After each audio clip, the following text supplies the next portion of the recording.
sejahtera dalam hati kita. Selanjutnya kita akan mendengar renungan firman Tuhan yang hari ini diceritakan oleh Pastor Joseph Ojang. Untuk mengantar kita dalam pemberitaan firman Tuhan, silakan berdoa Ade Naomi. Baik, terima kasih Pak Enardo.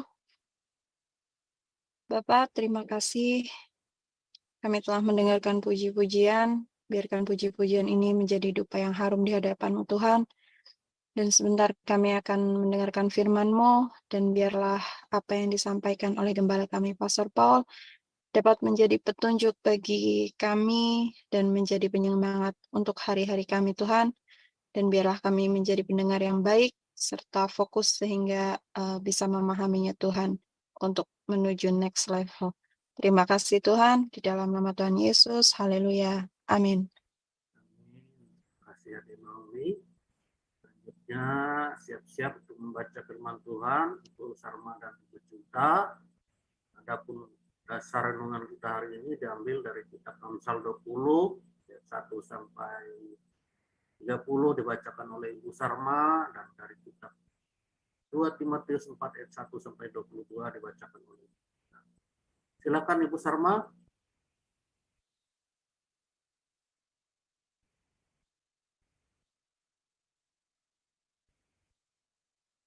Ibu Sarma silakan dibuka mic-nya. Shalom Pak Enardo. Halo. Agak kedengaran bising Pak. Jelas Bu. Latar belakangnya jelas. Iya. Baik, saya akan membacakan kebenaran firman Tuhan dari Amsal 20 ayat 1 sampai 31 ya Pak. Oke. Beginilah firman Tuhan. Anggur adalah pencemooh,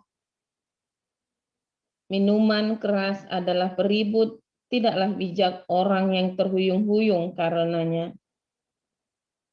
Kegentaran yang datang dari raja adalah seperti raung singa muda. Siapa membangkitkan marahnya membahayakan dirinya. Terhormatlah seorang jika ia menjauh perbantahan, tetapi setiap orang bodoh membiarkan amarahnya meledak. Pada musim dingin si pemalas tidak membajak. Kalau ia mencari pada musim menuai, maka tidak ada apa-apa. Rancangan di dalam hati manusia itu seperti air yang dalam, tetapi orang yang pandai tahu menimbanya. Banyak orang menyebut diri baik hati, tetapi apakah menemukannya? Orang benar yang bersih kelakuannya, berbahagialah keturunannya. Raja yang bersemayam di atas kursi pengadilan dapat mengetahui segala yang jahat dengan matanya. Siapakah dapat berkata, aku telah membersihkan hatiku, aku tahir daripada dosaku. Dua macam batu timbangan, dua macam takaran, kedua-duanya adalah kekejian bagi Tuhan. Anak-anak pun sudah dapat dikenal daripada perbuatannya, apakah bersih dan jujur kelakuannya. Telinga yang mendengar dan mata yang melihat, kedua-duanya dibuat oleh Tuhan. Janganlah menyukai tidur, supaya engkau tidak jatuh miskin. Bukalah matamu dan engkau akan makan sampai kenyang. Tidak baik, kata si pembeli. Tetapi begitu ia pergi, ia memuji dirinya. Sekalipun ada emas dan permata banyak, tetapi yang paling berharga ialah bibir yang berpengetahuan. Ambillah pakaian orang yang menanggung orang lain, dan tahanlah dia sebagai sandera ganti orang asing. Roti hasil tipuan sedap rasanya, tetapi kemudian mulutnya penuh dengan kerikil. Rancangan terlaksana oleh pertimbangan, sebab itu berperanglah dengan siasat. Siapa mengumpat, membuka rahasia, sebab itu janganlah engkau bergaul dengan orang yang bocor mulut. Siapa mengutuki ayah atau ibunya, pelitanya akan padam pada waktu gelap. Milik yang diperoleh dengan cepat pada mulanya, akhirnya tidak diberkati. Janganlah engkau berkata, aku akan membalas kejahatan. Nantikanlah Tuhan, Ia akan menyelamatkan engkau. Dua macam batu timbangan adalah kekejian bagi Tuhan, dan neraca serong itu tidak baik. Langkah orang ditentukan oleh Tuhan, tetapi bagaimanakah manusia dapat mengerti jalan hidupnya? Suatu jerat bagi manusia ialah kalau ia tanpa berpikir mengatakan kudus dan baru menimbang-nimbang sesudah bernazar. Raja yang bijak dapat mengenal orang-orang fasik dan menggilas mereka berulang-ulang. Roh manusia adalah pelita Tuhan yang menyelidiki seluruh lubuk hatinya. Kasih dan setia melindungi raja, dan dengan kasih ia menopang tahtanya. Hiasan orang muda ialah kekuatannya, dan keindahan orang tua ialah uban. Bilur-bilur yang berdarah membersihkan kejahatan, dan pukulan membersihkan lubuk hati. Demikian. Silakan lanjut, Bu Cinta. Baik Pak Enardo. 2 Timotius 4 ayat 1-22. Di hadapan Allah dan Kristus Yesus yang akan menghakimi orang yang hidup dan yang mati. Aku berpesan dengan sungguh-sungguh kepadamu demi pernyataannya dan demi kerajaannya. Beritakanlah firman. Siap sedialah, baik atau tidak baik waktunya. Nyatakanlah apa yang salah, tegurlah dan nasihatilah dengan segala kesabaran dan pengajaran. Karena akan datang waktunya, orang tidak dapat lagi menerima ajaran sehat, tetapi mereka akan mengumpulkan guru-guru menurut kehendaknya untuk memuaskan keinginan telinganya. Mereka akan memalingkan telinganya dari kebenaran dan membuka bagi dongeng. Tetapi kuasailah dirimu dalam segala hal, sabarlah menderita, lakukanlah pekerjaan pemberita Injil dan tunaikanlah tugas pelayananmu. Mengenai diriku, darahku sudah mulai dicurahkan sebagai persembahan, dan saat kematianku sudah dekat. Aku telah mengakhiri pertandingan yang baik. Aku telah mencapai garis akhir, dan aku telah memelihara iman. Sekarang telah tersedia bagiku mahkota kebenaran yang akan dikaruniakan kepadaku oleh Tuhan, Hakim yang adil, pada harinya, tetapi bukan hanya kepadaku, melainkan juga kepada semua orang yang merindukan kedatangannya. Berusahalah supaya segera datang kepadaku, karena Demas telah mencintai dunia ini dan meninggalkan aku. Ia telah berangkat ke Tesalonika, Kreskes telah pergi ke Galatia, dan Titus ke Dalmatia. Hanya Lukas yang tinggal dengan aku. Jemputlah Markus dan bawalah ia kemari, karena pelayanannya penting bagiku. Tikikus telah kukirim ke Efesus. Jika engkau kemari, bawa juga jubah yang kutinggalkan di Troas, di rumah Karpus, dan juga kitab-kitabku, terutama perkamen itu.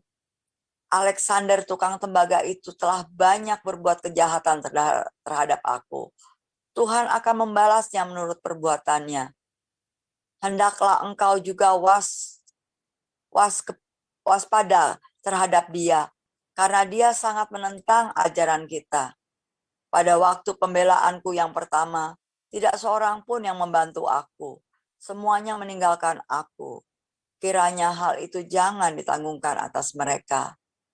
Tetapi Tuhan telah mendampingi aku dan menguatkan aku, supaya dengan perantaraan Injil diberitakan dengan sepenuhnya dan semua orang bukan Yahudi mendengarkannya.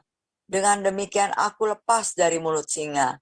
Dan Tuhan akan melepaskan aku dari setiap usaha yang jahat. Dia akan menyelamatkan aku, sehingga aku masuk ke dalam kerajaannya di surga. Baginya lah kemuliaan selama-lamanya. Amin. Salam kepada Priska dan Aquila, dan kepada keluarga Onesiphorus. Erastus tinggal di Korintus, dan Trofimus kutinggalkan dalam keadaan sakit di Miletus. Berusahalah kemari sebelum musim dingin. Salam dari Ebulus dan Pudes dan Linus dan Claudia dan dari semua saudara. Tuhan menyertai rohmu, kasih karunia menyertai kamu. Demikian pembacaan firman. Haleluya. Terima kasih pada Bu Norma dan kita.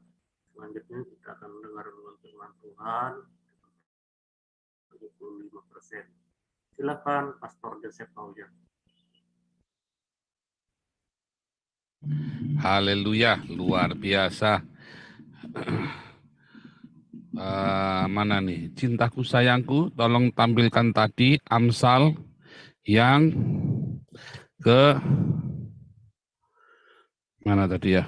Amsalnya tadi. Amsal 20 ayat yang ke 14. Ya, Amsal 20 ayat 14. Oke. Berbahagialah orang yang selalu menanti-nantikan firman Tuhan di dalam cinta, dalam agape.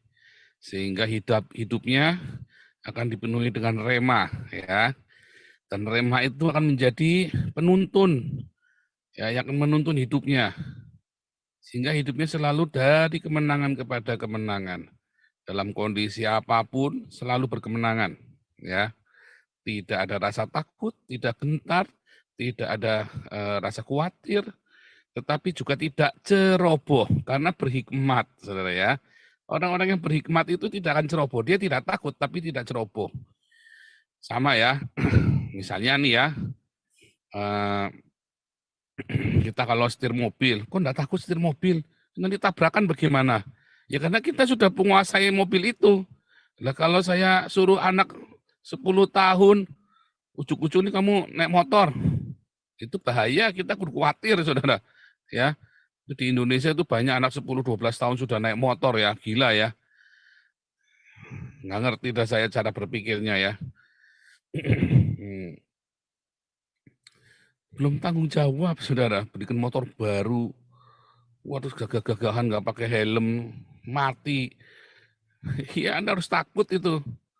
Tapi kalau sudah umur 20 tahun ya, SMA lah umur 16 tahun, 17 tahun dia setir motor dengan rasa tanggung jawab, diajarin, dari kecil diomongin, rasa kayak kita ya di Eropa kita bikin SIM mahal sekali ya, sampai 50 juta rupiah itu ya. Kasih tahu, kamu kalau kena tilang, kamu bisa mabok kamu kena tilang itu. Aduh, SIM-nya hilang itu 50 juta itu yang melayang itu, bikin lagi dari pusing pokoknya. Ya, saudara. Sehingga apa, saudara? Kita berhati-hati. Kita berhikmat. Waktu di jalan raya itu kita berhikmat. Ya kan? Nah, dengan mematuhi semua hukum-hukum, hikmat dengan mematuhi semua hukum-hukumnya. Gitu, saudara ya. Nah, maka dari itu, saudara, orang-orang yang berhikmat, ya, ada masalah, ada pencobaan, dia nggak takut, dia nggak khawatir, tetapi dia nggak ceroboh. Nah, beda ya, ada orang nggak takut, nggak khawatir, kenapa? Bebal. Lawan aku sini, wah, siapa yang takut? Aku tidak takut sama apa-apa. Itu bodoh itu, saudara.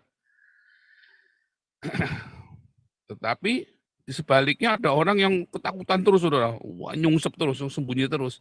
Itu juga salah. Nggak perlu takut, tapi jangan ceroboh. Itulah orang-orang yang berhikmat. Nggak perlu takut, tapi nggak perlu ceroboh.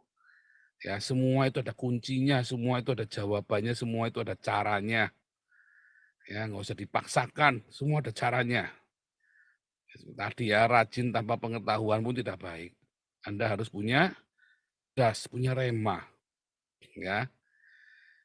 Nah, hari ini saudara, kita belajar ya, bagaimana kita bisa tetap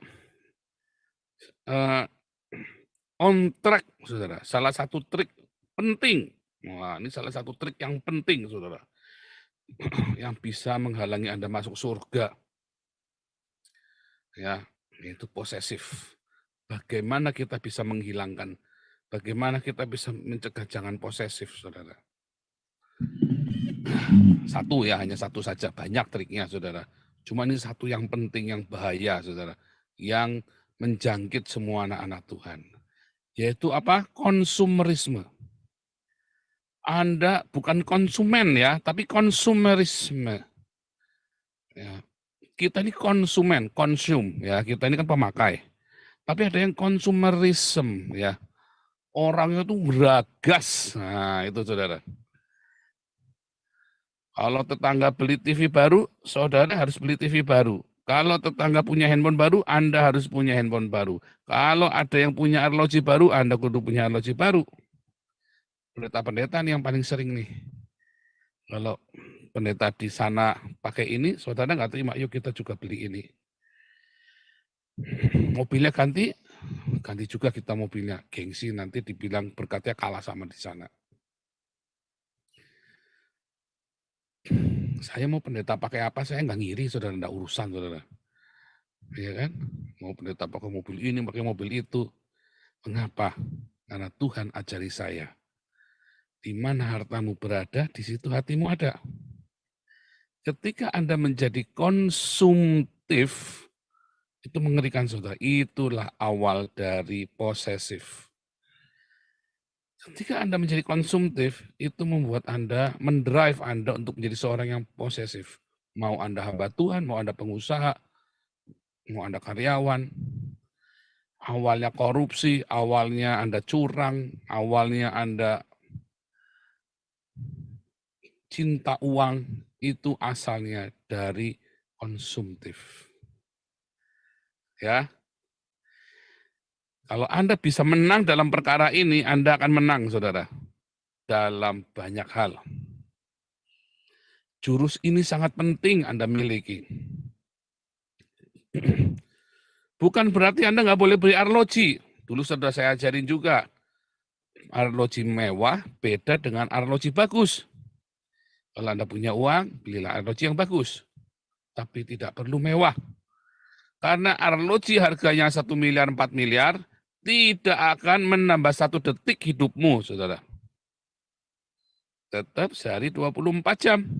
Dikali ya 60 menit, kali 60 detik. Nggak akan detiknya jadi tambah 72 detik. Oh, biar holy, saudara ya. 40 jam, ya, dikali 72 menit, dikali 144 detik. Wow, angkanya ajaib. Bilangan sakti, kenapa arlojinya harganya 4 miliar? Nggak akan, saudara. Ya kan? Kalau Anda punya handphone, ya, handphone bagus beda dengan handphone mewah. Saya yakin handphone 1,5 juta, fungsinya sama dengan handphone yang 20 juta. Ya kan? Anda nggak perlu punya handphone 20 juta ya. Handphone saya harganya 130 euro, saudara. Kira-kira 2 juta. Handphone saya harganya cuma 200 euro. Dulu waktu saya di Indonesia, saya dibelikan handphone ya. Nanti orangnya ngajar hari Jumat ya. Ada yang namanya Priscilla Smith Julie. Nanti ngajar, saya dibelikan handphone sama Priscilla Smith Julie. Harganya kalau nggak salah cuma 2,5 atau 2,7 juta itu harga handphone itu, saudara. Handphone itu sudah buat debat di Facebook, buat saya nulis buku, buat saya, wah itu sudah habis-habisan itu handphone ya. Wah, buat saya bikin film, karena saya nggak punya kamera bagus waktu itu ya, saya pakainya handphone, saudara. Bikin video-video itu yang zaman dulu saya pertama bikin video-video pengajaran saya itu pakai handphone, saudara. Dengan handphone itu, saya sangat produktif sekali mengajar. Hanya dengan handphone 2,7 juta. Nggak perlu pakai handphone 15 juta. Ya, cukup bagus handphone saya, 2,7 juta. Saya sudah menangkan banyak, ya puluhan jiwa saya baptis melalui handphone itu, saudara. Tiba di Facebook, orangnya tiba-tiba inbox di handphone itu, saudara. Sehari 24 jam saya di handphone itu ya. Waktu itu saya nggak ada kerjaan lain, cuma nulis buku sama debat di Facebook. Saya lagi puasa 40 hari 40 malam. 40 malam. Berbulan-bulan ya, 40 hari 40 malam dulu ya, 2004. 2004. Itu saya lagi puasa sama anak, ya kan, untuk memulai pelayanan kami. Banyak jiwa dimenangkan melalui handphone itu, saudara. Tidak perlu Anda menggunakan barang mewah untuk Anda bisa bekerja, berfungsi. Anda tidak perlu mobil mewah, saudara. Anda punya mobil, oh ya, bagus. Tapi Anda bukan butuh mobil mewah. Anda butuh mobil yang jangan mogok. Tapi kan gengsi prestis, Pak. Masalah. Disitulah kesalahan Anda. Anda tidak perlu barang-barang mewah. Anda memang butuh barang bagus. Tetapi sekalipun demikian, kalau tidak ada uangnya, tidak perlu bagus. Yang penting ada. Wait, nanti dulu. Nah, sesuai kebutuhan. Bahkan kalau Anda punya uang pun Anda nggak butuh, jangan beli, saudara. Jangan beli karena Anda punya uang. Salah. Jangan beli barang karena Anda punya uang. Kalau Anda tidak butuh, jangan dibeli itu barang, saudara.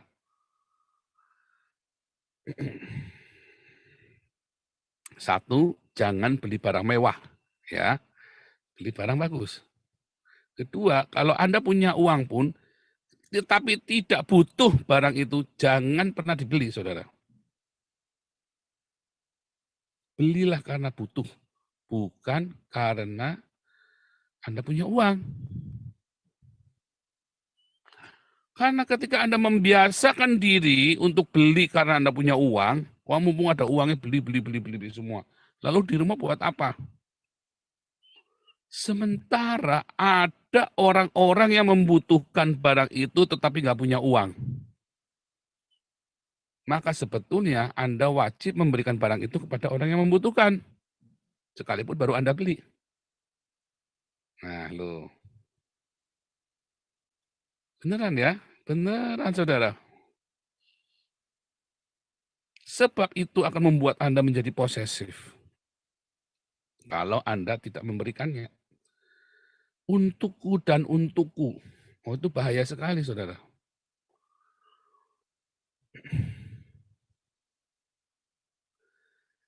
Yang ketiga, saudara. Jangan pernah beli barang karena lagi diskon, saudara. Padahal Anda nggak butuh. Diskon 75%, Anda nengok, laptop diskon 75%, beli sekarang.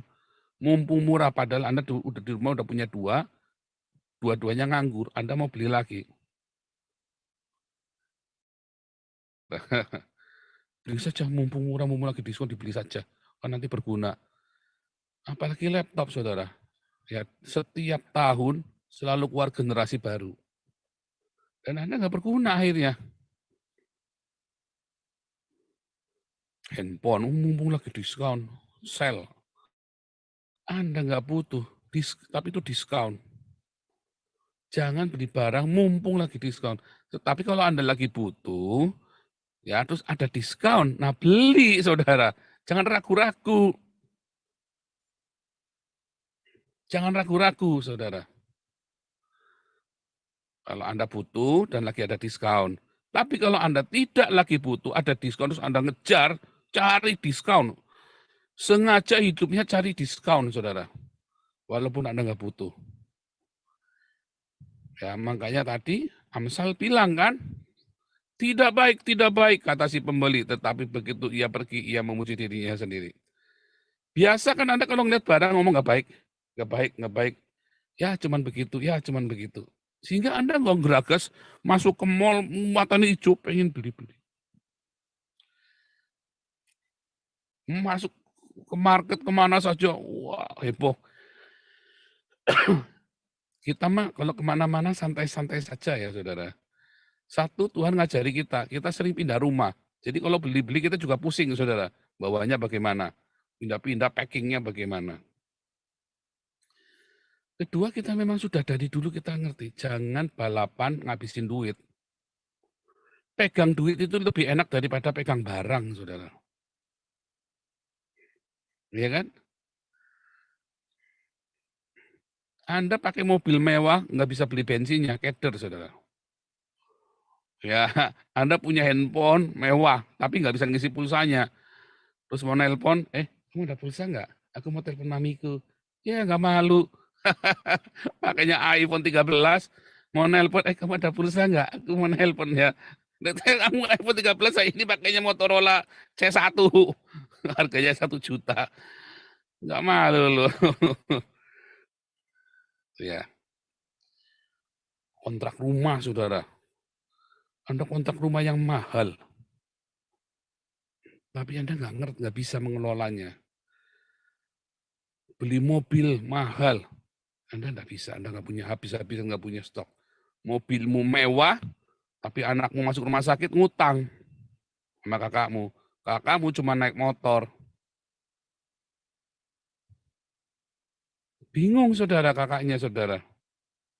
Udah gitu utangnya nggak dibayar. Saya pernah konseling gitu ya, orangnya saya bingung, saya mesti ngapain ya.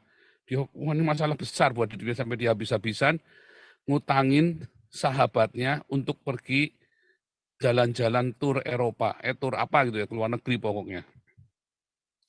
Loh kenapa utang? Iya katanya dia memelas soalnya. Saya pengen ke luar negeri begini, saya utangin. Loh kamu pernah ke luar negeri? Enggak.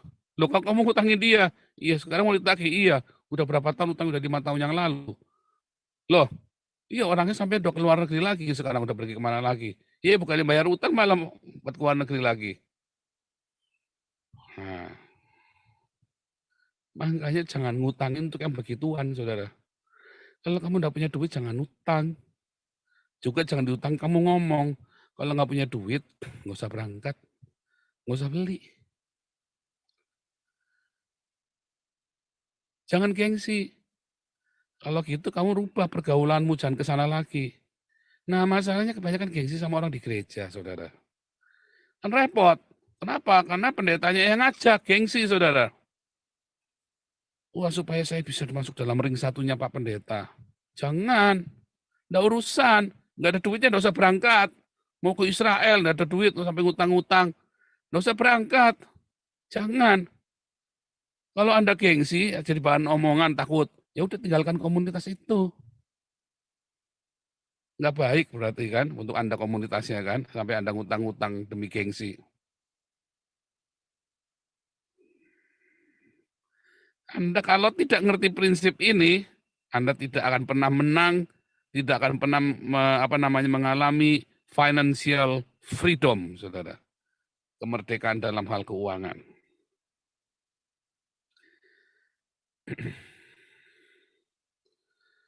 Habis hidupmu habis-habisan, tuamu nanti akan meminta-minta.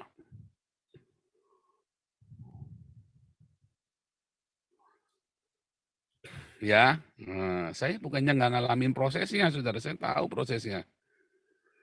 Saya melewati masa-masa itu dan hampir semua orang mengalami proses itu. Ada orang-orang yang sudah diajarin orang tuanya dari kecil. Bagus, berbahagialah Anda yang orang tuamu ngajarin tentang bergaya hidup yang sederhana, bersahaja. Mengapa Indonesia nggak maju-maju? Karena konsumtif, saudara, gaya hidupnya. Susah diajak maju. Ya kan? Orang mengukur, saling mengukur satu sama lain. Nah, itu yang keempat. Jangan mengukur dirimu dengan badan orang lain, saudara. Jangan. Tuhan kasih rezeki saat itu, nikmati itu. Jangan pernah diukurkan ke orang lain. Orang boleh cerita, boleh sesumbar, Anda kepengen, kalau Anda nggak tahan, tinggal. Jangan cerita sama orang yang ceritanya, oh saya kemarin keliling dunia begini, wah saya gini. Mungkin dia nggak masuk sombong, tetapi tinggal. Kalau Anda nggak kuat hatimu, dengernya panas, tinggal. Bukan dia mungkin jelek, anggap saja wah mungkin bukan pergaulanku di sana.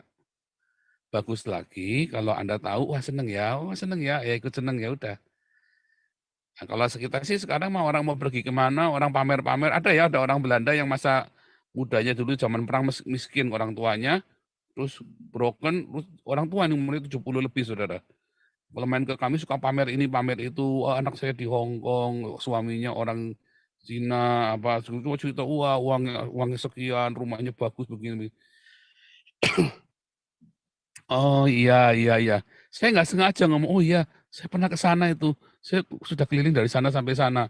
Terus dia diam, saudara. Oh iya, sambil matanya micing begitu, saudara. Sirik begitu. Oh iya. Oh itu saya lupa. Oh, orang ini suka pamer, saya jangan ladenin. Itu dia. Kalau ada orang suka pamer juga jangan diladenin, diiniin saja. Oh, diangkat-angkat sekalian, saudara. Ya, paling benar ya tinggal saja. Itu ya, kalau orang suka pamer-pamer, jangan malah kita ikut panas. Jangan, saudara. Bodoh kalau ikut panas. Ukuran itu hati-hati. Kalau perlu tinggalkan komunitas orang-orang yang pamer-pamer ini. Anak Anda akan diperbudak nanti oleh uang. Padahal Anda disuruh mempergunakan uang untuk menjalin persahabatan tadi ya, dengan tukang tempai, tukang minyak sama tukang gandum. Itu apa? Itu bermartabat berdiakonia. Enggak nikmat dong hidupnya. Oh nikmat. Nikmat. Sebab nanti ketika saudara sudah dalam tahap itu, semua yang saudara butuhkan saudara bisa beli. Akan ada, nggak usah beli, kadang-kadang ada. Banyak dari hidup saya, ya kita nggak punya uang. Tetapi Tuhan sediakan yang kita butuhkan. Ya contohnya anak saya. Gimana cara anak saya sekolah ya? Ya kan mikir kan? Gimana cara anak saya sekolah? Di Jakarta itu waktu 5 tahun yang lalu ya, kita belum kepikiran. Saya udah mulai melayani Tuhan lagi. Tahun 2015 kan saya full time lagi. Gimana ya bekerja begini, saya tanya-tanya. Sekarang sekolah yang di sekolah negeri saja bisa habis 100 juta, saudara. Wah, Tuhan tolong dah, nggak tahu dah. Saya bilang, pakai Tuhan tolong. Tiba-tiba kita ke Eropa, di Belanda, sekolahnya gratis, saudara. Ya, malah anak saya bisa dapat kursus ini, kursus itu, masih dibayari lagi, saudara, sama pemerintah. Nah, itu kan mujizat ya kan. Makanya saudara, setiap hari hidupmu, ya, tadi Demas meninggalkan aku karena mencintai dunia ini. Anda tidak usah mencintai dunia untuk Anda bisa menikmati hal-hal yang indah di dunia ini. Masalahnya adalah Anda ngejar kaya. Kemarin kita sudah belajar. Jangan ingin kaya, saudara. Anda harus rajinnya dengan cerdas. Yaitu apa? Dengan pengetahuan, dengan rema. Kemarin kita sudah ajarin, ya kan?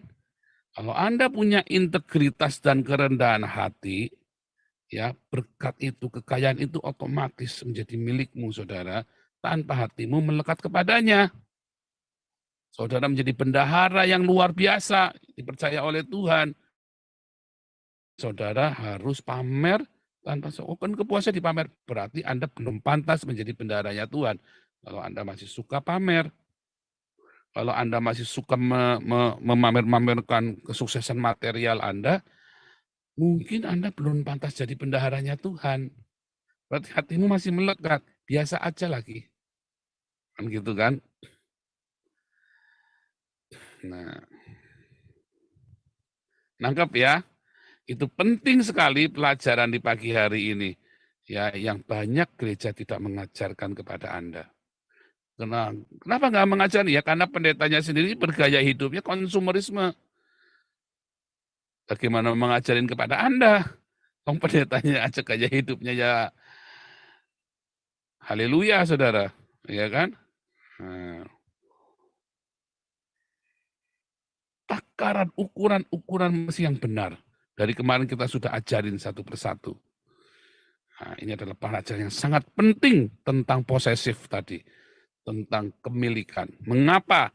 Karena kalau kemilikanmu begitu hebat, Tuhan datang, saudara mau naik bisa nggak mau terbang? Nggak bisa. Kenapa? Gaya gravitasi ini akan menahan Anda sehingga Anda tidak bisa naik ke surga.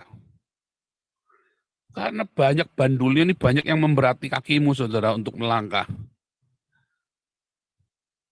Berat sekali, nggak bisa terbang. Wih, mau terbang. Pertemuan di udara, ada pertemuan di udara, pertemuan yang manis, tapi kakiku berat sekali, kebanyakan harta. Repot, saudara. Berat. Kita mau naik nggak bisa, pusing Anda, saudara. Bukan tidak boleh kaya, kemarin sudah diajarin. Siapa bilang tidak boleh kaya? Yang tidak boleh adalah hatimu melekat kepadanya. Yang tidak boleh adalah kalau kamu kemilikan. Kamu adalah bendahara. Kita semua adalah bendahara kerajaan surga. Ya, yang menghutangi tukang minyak sama tukang gandum, Diakonia dan Marturia. Makanya ending ya, 2 menit. Pemberitaan Injil itu menjadi penting sekali, saudara. Pemberitaan Injil itu penting sekali. Anda lihat tadi ya, betapa seriusnya di ayat-ayat pertama di 2 Timotius 4. Memberitakan Injil dengan gagah berani, dengan gigih, saudara. Karena itu akan menyelamatkan umat manusia. Dari perbudakan, dari ideologi-ideologi, dari penindasan. Penindasan secara politik maupun penindasan secara hawa nafsu. Itu pekerjaan serius, saudara, pemberitaan Injil itu. Tidak main-main, saudara. Makanya membutuhkan orang-orang yang luar biasa, yang istimewa. Yaitu Anda dan saya, kalau kita punya kapabilitas, kredibilitas, integritas. Bukan hanya bisnis, saudara, tapi pekabaran Injil itu membutuhkan kapabilitas, kredibilitas, dan integritas. Sehingga pekabaran Injil itu menjadi diberkati dan solid, saudara. Dampaknya luar biasa dalam komunitas. Ya, nah, itu ya. Jadi bukannya malah masuk dalam komunitas terus mau jadi Ananias dan Safira, memanfaatkan untuk apa? Kepentingan pribadi, politik, cari nama. Juga bukan untuk kesempatan buat cari nafkah.